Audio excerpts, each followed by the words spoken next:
আসসালামু আলাইকুম everyone, মির্জানাস cooking এ আপনাদের স্বাগতম। আশা করি আপনারা সকলে ভালো আছেন। তো আমিও ভালো আছি। তো ইতিমধ্যে আমার থাম্বনেল দেখে আপনারা বুঝেই গিয়েছেন আমার আজকে সারাদিনের কর্মসূচিগুলো আমি আপনাদের মাঝে তুলে ধরবো। তো আশা করি সবার ভালো লাগবে। তো আমার চ্যানেলে যারা নতুন আছেন তারা অবশ্যই চ্যানেলটিকে সাবস্ক্রাইব করে বেল আইকন ক্লিক করুন এবং অবশ্যই লাইক, কমেন্ট এন্ড শেয়ার করুন। তো প্রতিদিনের মতো আজকেও সকাল সকাল বের হয়ে গিয়েছি। তো আমি যখন বের হয়েছি তখন চারিপাশ বেশ ভালোই অন্ধকার ছিল। তো মোটামুটি বেশ ভালোই কুয়াশা পড়েছে। আর শীতকালে প্রকৃতি যেমন আরো বেশি সুন্দর হয়ে ওঠে, তো তারই চিত্র আমরা আমাদের চোখের সামনে দেখতে পাচ্ছি। তো মাশাআল্লাহ আমাদের এলাকাটা এতটা সুন্দর, তো খুবই সুন্দর দেখা যাচ্ছিল। তো আমার মনে হলো যে ঠিক আছে, একটু ভিডিও করে নেওয়া যাক, আপনাদের মধ্যেও শেয়ার করব। তো আমরা বেশ ভালোই কিছুক্ষণ হাঁটাহাঁটি করেছি, ঘড়ির টাইম ধরে প্রায় 20 মিনিটের মতো হাঁটাহাঁটি করেছি। করার পর ভাবলাম যে ঠিক আছে, এবার বাসায় চলে যাওয়া যাক। তো অন্যদিন যদিও আমরা যে রাস্তা দিয়ে যাই, তো অন্য রাস্তা দিয়ে বাসায় ব্যাক করি। তো কালকে বলতেছে মেজো আমি যে না চলো এই রাস্তা দিয়ে চলে যাই। তো আসার টাইমে আবার দেখি প্রায় সূর্য উঠবে উঠবে ভাব। তো এই দৃশ্যটা আমার আরো বেশি ভালো লাগছে, তাই আমি এইটাও ক্যাপচার করে নিয়েছি। তো আশা করি আপনাদের ভালো লাগবে এই জিনিসটা। আসলে গ্রামে থাকারও আলাদা একটা মজা আছে, শহরে থাকলে এই জিনিসগুলো দেখা যায় না সচরাচর। তো গ্রামে যারা থাকে তারা অবশ্যই এই জিনিসগুলো উপভোগ করতে পারে। পক পক না করে চলুন মামিকে ধরি, নয়তো উনি আমাকে রেখেই চলে যাবে। তো বাসায় ফেরার পথে দেখি বেশ কয়েকটি ক্ষেতে ধান কাটা প্রায় শেষ। তো আশেপাশে কয়েকটা ক্ষেত কয়েকটা জায়গায় ধান কাটা শুরু হয়ে গেছে।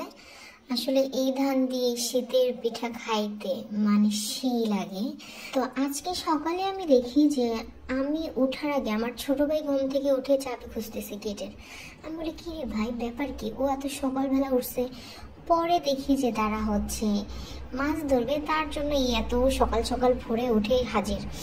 তো এখানে আমার মামাতো ভাই, মামারা সবাই মাছ ধরতেছিল, সবাই মাছ ধরা নিয়ে খুবই ব্যস্ত ছিল। তো আমিও ভাবলাম ঠিক আছে যে দেখে আসি। তো দেখার পর আমরা কতক্ষণ দেখে টেকে বাসায় চলে আসছি।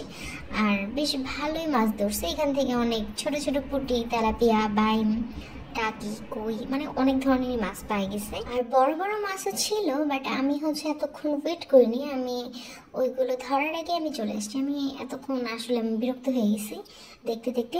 তো আমি বলছি ঠিক আছে আমি চলে যাই। তো ওরা পরে বড় মাছও ধরছে বেশ। তো এখানে আমার মামা মাছ ঢালতেছে, ছোট ছোট পুঁটি মাছ।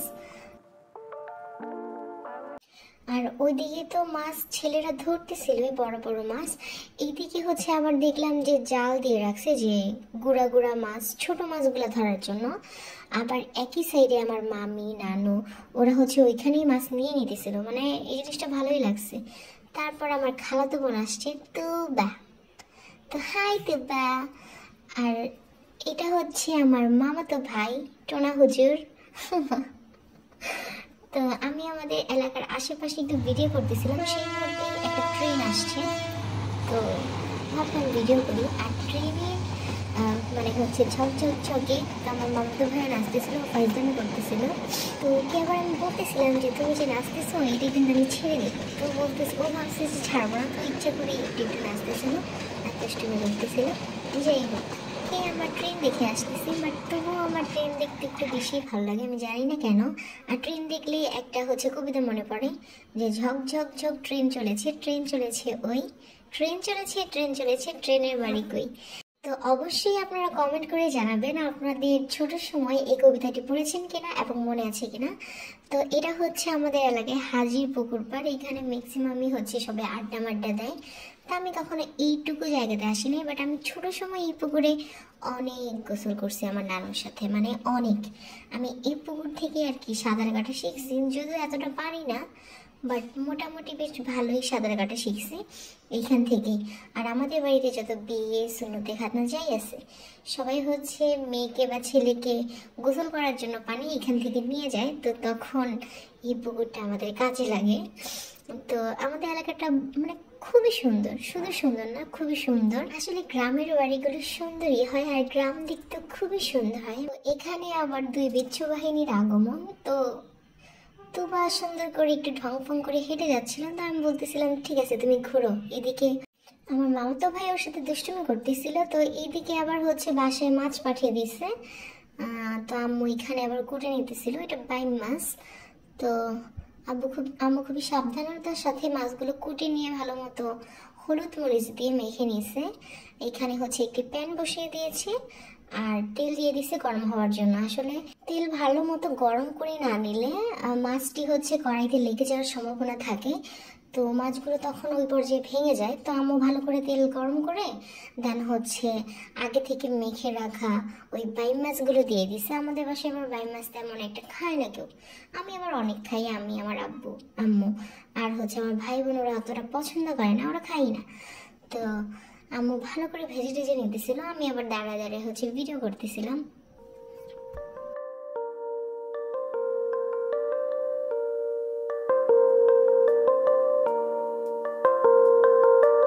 তো এখানে মাছ ভাজা শেষ, তো এই পর্যায়ে হচ্ছে মাছগুলো উঠিয়ে নেবে। তো মাছগুলো উঠিয়ে নিয়েছে, তো আমরা সেম তেলেই হচ্ছে আবার তরকারিটা বসাবো। সেম তেলে তরকারিটা বসালে ওই মাছের যে মশলাটা তেলের মধ্যে লেগে থাকে ওইটা থেকে এক্সট্রা একটা মশলা পাওয়া যায় বা এক্সট্রা একটা টেস্ট আসে। তো আপনারা ট্রাই করবেন যখন মাছ টাছ ভাজেন, তো তখন হচ্ছে একটু বেশি করে তেল দিয়ে দেন ওই তেলের মধ্যেই তরকারিটা বসায় দেওয়ার জন্য, তাহলে ভালো একটা টেস্ট পাওয়া যায়।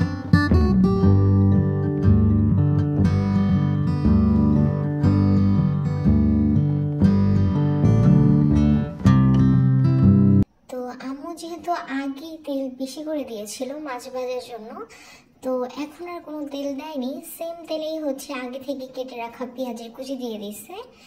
তো এখন পেঁয়াজের কুচিগুলো প্রায় 2 কাপের মতো ছিল, তো 2 কাপের মতো পেঁয়াজের কুচি আর কাঁচা মরিচ কেটে রেখেছিল এগুলো দিয়ে দিছে।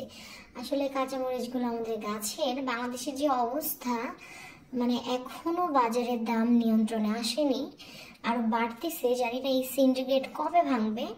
তো যার ফলে আমি আগে বলেছিলাম যে আমি 2টা কাঁচামরিচ গাছ লাগিয়েছি, তো ওইগুলো বেশ বড় হয়েছে, তো এখান থেকে আমরা বেশ ভালোই কাঁচামরিচ খাচ্ছি। তো আপনারা হচ্ছে পরিমাণ মতো লবণ দিয়ে দেবেন, দিয়ে ভালো করে নেড়ে চেড়ে মিশিয়ে নেবেন। তো এখানে 1 চামচের মতো আদা রসুন বাটা দিয়ে দিয়েছি।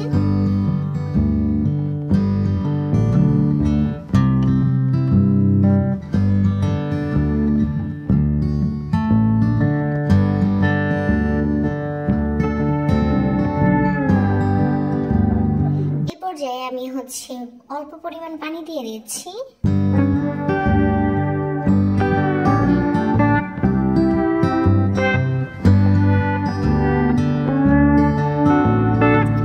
তো এখানে 1 চামচের মতো হলুদের গুঁড়ো দিয়ে দিয়েছে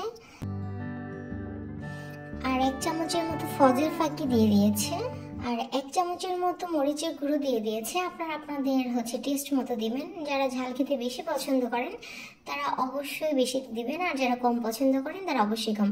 আমার ফ্যামিলিও যদিও ঝাল খেতে ভালোই পছন্দ করে, বাট যেহেতু কাঁচামরিচ আমি মাঝখান থেকে কেটে দিয়েছি, তো তরকারিটি এমনিতেই ঝাল হবে। তো দেন ভালো মতো নেড়ে চেড়ে এখানে আমি 1 কাপের মতো পানি দিয়ে দিয়েছি। তো এরপর আবার 1/2 কাপের মতো দিয়েছি, আমার মনে হয়েছে যে না সম্পূর্ণ মানে হচ্ছে পানি কম হয়ে গিয়েছে, তাই আমি আবার 1/2 কাপ দিয়ে দিয়েছি। তো এখন আমি ভেজে রাখা হচ্ছে বাইম মাছের টুকরোগুলো দিয়ে দিব। তো আমি এখানে টুকরোগুলো দিয়ে দিলাম, এখন ভালো মতো নেড়ে চেড়ে মিশিয়ে নেব। একটু আগে থেকেই দিবেন যেন হচ্ছে মাছের ভেতরেও মশলাগুলো ভালো মতো যায়। তো আমি পেঁয়াজের সাথে মাছগুলো ভালোভাবে নেড়ে চেড়ে নিচ্ছি যেন হচ্ছে পেঁয়াজের মশলাগুলো মাছের মধ্যে যায়। তো আমি এটা ঢাকনা দিয়ে ঢেকে দিলাম। তো আমি কিছুক্ষণ পর ঢাকনা উঠিয়ে আবার নেড়ে চেড়ে নিচ্ছি, কারণ নয়তো যদি কড়াইতে লেগে যায় তাহলে খেতে আবার ভালো লাগবে না। তো আমি এর মধ্যেও কয়েকবার 2 থেকে 3 বার ঢাকনা উঠিয়ে ভালো করে নেড়ে চেড়ে নিয়েছি যেন নিচে না লেগে যায়।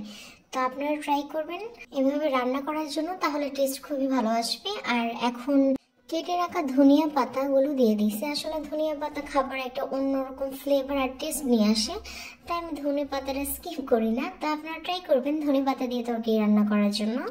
আর এখন যেহেতু শীতকাল, তো ধনে পাতা খুবই অ্যাভেলেবল এখন। তো আমার রান্নাটি প্রায় শেষের দিকে, আর আমার রান্নাটি খুবই টেস্ট হয়েছে। তার মধ্যে হচ্ছে আবার আমাদের নিজেদের চাষ করা মাছ, তো হাতে ধরা মাছের মজাই অন্যরকম হয়। তো আশা করি আমার আজকের ভিডিওটি আপনাদের খুবই ভালো লেগেছে। আর অবশ্যই আমার চ্যানেলটিকে সাবস্ক্রাইব করে বেল আইকনে ক্লিক করুন এবং শেয়ার করুন। তো আজকের মতো আল্লাহ হাফিজ।